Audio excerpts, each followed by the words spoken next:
Okay, welcome everyone to the first update for MKTG 7001.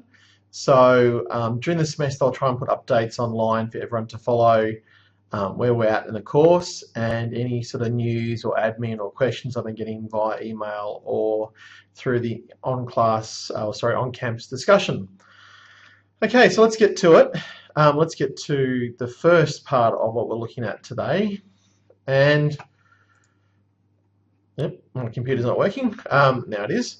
By popular demand for people who are mainly on campus and for those who might listen, of course, online, I'll be providing PDFs for the entire lectures, 1 slide and 6 slides per page. Some people have asked for me to do this because it's easier for them on their reading devices or tablets, and some people have said to me they find it easier when traveling to use a PDF document for viewing of lectures. So what I'll do, I'll put them online exactly as I deliver them, and then you can follow them yourself. Okay, second point for today is I've changed the team limit up to 6 for the big brands mid-size option only. So if you'd like to be in a team bigger than 4, you can be. Just note my points on group cohesion and dynamics, and I still think you'd be better off to choose a smaller group just to get through the assignment a lot more easily. But some people have requested 6 because they get along with that many people. Fantastic, great to see. So I've changed that. Startups though, the startup topics remain as individual only. Anyone who attempts this option as a team will automatically fail this item because you've not followed the instructions for the assessment, which under ANU policy means you failed the item. So in this case, you will be failed in the item if you do the individual as a team. On the individual options only as well, just a quick point that I have decided to let people do the startup options either 5 or 10K, both in Australia and overseas markets, again based on popular demand. So I'll need to update that online, but you can take this as officially me speaking, that therefore this will be updated to the individual option. Okay, Waddle, Moodle, or whatever other brand name you know it as in your head will be undergoing a bit of renovation shortly by me. So it's an academic decision. So what I'll try and do is fix up the nice glossy design decisions other people have made, but which have made it impractical to use. So I'll try and add a few things as well over time.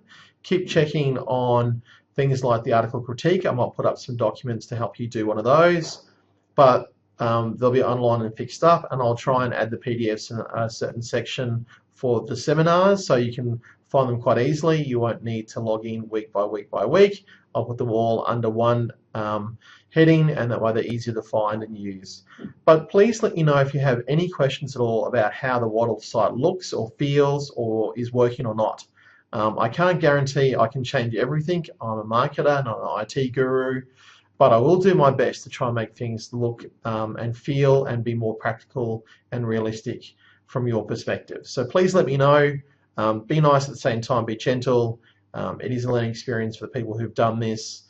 And as a humble academic, I can say it doesn't look too bad, but if there are improvements to be made, please let me know. Okay.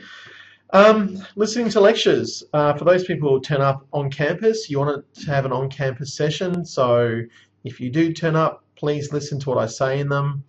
I try and make them as interactive as possible.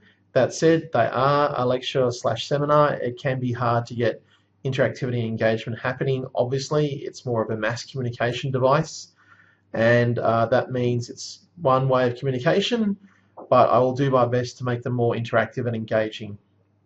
Now, the first couple of weeks I did record. I don't know where they've disappeared into, the internet somewhere. ANUIT, probably the vast hold of information they have about lectures. I can try and get them back. I'm not too sure if that's possible or not. I'll ask the question. If not, the way it's going to be is I'll put up lectures as of week 3, recorded through my own devices and means and technology. But the first 2 weeks, you can watch the summary slide videos, and also you can read the textbook. Luckily for you, you do have a textbook you can refer to, and of course it means you can read the textbook to keep up to date. The lecture notes should not be used as a replacement for the text. I'll make that really clear. Don't come and talk to me if you're doing the on-campus option and say, I used the lecture notes, why did I not do so well in the course? I'll be telling you because the lecture notes are not a replacement for the textbook. You need to read and understand the concepts, theories, and practical examples as discussed in the textbook as your base point of understanding, not Wikipedia. Okay, I've had a lot of questions about the proposal in concept. Firstly, what you need to do here, the main thing is I've been asked about is the actual concept question itself. You need to frame the marketing plan topic in a question. The reason why I'm getting you to do this is because I need you to think about the marketing plan now. Feedback from past students was that people want to start earlier. I should have made them start earlier on the marketing plan. So I am. So I'm getting you to think about it now. You need to think about how you might approach this, particularly with the big brand and mid-size options where they're very, very wide in scope. My recommendation to you is to narrow the scope down and instead to focus on one particular aspect of one of those brands. And even for a startup, again, you need to focus and be specific. So framing it in a question can help you do that. So as you can see here on the screen, I've put some examples up about how you might want to do that. So for example, the mid-size option, is Transact able to increase market share for broadband in Canberra? That could be one question.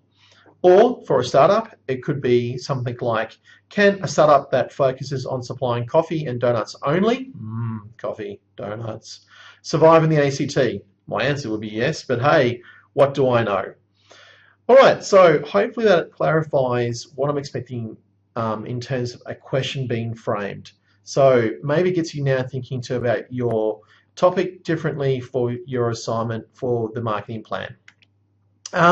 Just to clarify again to a couple other points I've been asked during the week and in the on-campus seminars.